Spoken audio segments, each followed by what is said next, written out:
if MMA is next, I think the biggest fight for you in MMA, I said this before you came on, is you versus Deontay Wilder in MMA, because it continues the story of MMA versus boxing. All the boxing guys will follow, but now we have a guy who comes over to MMA from boxing. What do you think of that idea? I think that's a good idea. In fact, we have spoken about that. Oh. In fact, that has been in the discussion. Okay. So that's something that can potentially happen. So Deontay Wilder, for a couple months, for a little while now, been training MMA. Oh, really? So, oh yeah, because there is an option here. Nothing is said, but something been coming out to my ear, to my attention. So that's something that makes sense. Wow. I think, and because he's really serious about the MMA. I know a lot of people talk, I'm going to do this in boxing and do that in MMA, but I think Deontay Wilder is very interested in MMA and even like just to step in the octagon for MMA and MMA only. So, but again, it's going to be hard. It's going to be a different beast for him. Mm-hmm. Unlike this time that I was the one experiencing the mountain, climbing the mountain, is going to be the one climbing the mountain because, we all watched the fight last Saturday, but so you having, Tyson tried some takedown. I think I tried some takedown, some clinch, and even some elbow. But if it was an MMA fight, he would have been in deep trouble. I saw the elbow, yes. Can I ask, why isn't Francis versus Tyson 2 being discussed? I feel like that's a bigger fight now than Tyson versus Usyk. Why isn't that on the table? Hey, I think because they underestimate me earlier and then step out and sign a Usyk fight. And now they're like, they basically a little bit have their hands tied.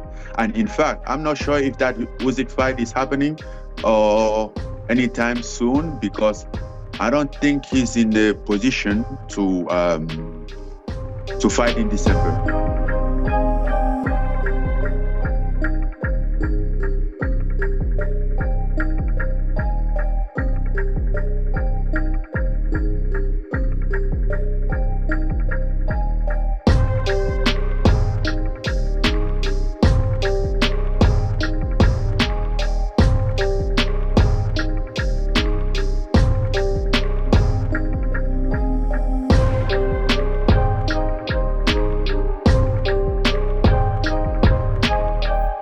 When the fight started, one thing, when we get closer and then when we touch glove, I'm like, let me take you to school.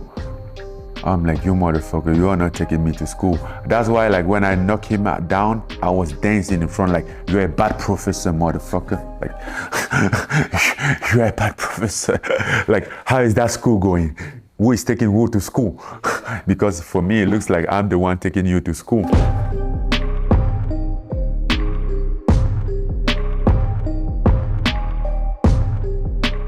UFC is returning to Austin, Texas on December 2nd at the Moody Center. The main event is number 4 ranked Beneil Dariush versus number 8 Arman Tsarukyan. 2 elite lightweights, no holes in their game, 26 finishes between them, 15 in the first round. Dariush is a long-time veteran trying to remain at the top, and Tsarukyan is the guy that many people believe has the best shot of anyone in the top 15 at taking out Islam Makhachev. He's been the dark horse of the division, and a win here puts him in the top 4 on the verge of a title shot. The co-main event, number 9 Dan Hooker faces number 12 Bobby Green. That is also 5 rounds. Dan is that anywhere, anytime type fighter. 18 of his 23 wins are by finish. He's well-rounded, but known for his aggressive striking style.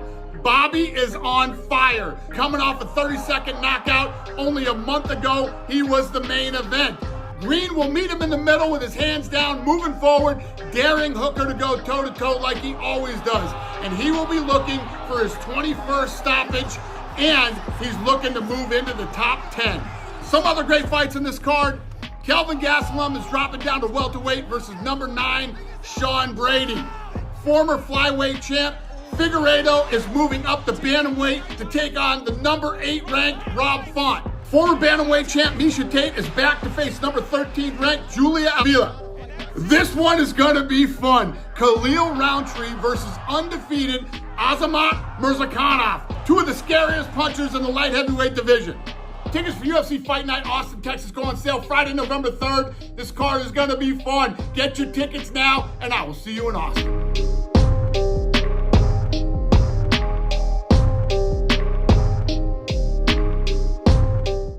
So guys, I'm on my way to training, and I just found out Bud Light's a new sponsor. And goddamn, I applaud you guys. I am so fucking proud of you guys for doing the right things after that fuck up. You know how I feel about transgenders. I go fucking hard. Just what I do. I'm the biggest advocate of biological females. If I said my views on transgenders, I would get kicked off Instagram. But I cannot fucking wait to pick up a big old fucking Bud Light can and fix you, Bud Light, because you guys are doing the right fucking thing. I, Sean Strickland, a representation of the American people, are gonna fix you, Bud Light. Thank you for giving me money. Thank you for supporting my platform. I'm gonna help you guys.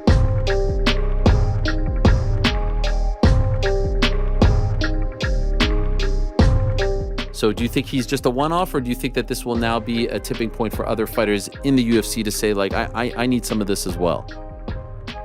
I mean, I hope so. You remember back in the day when Anderson Silva wanted to box Roy Jones and he wasn't allowed, and he was disappointed, and you could tell in his next couple of performances they were very lackluster. Like, Sean O'Malley wants to step into boxing.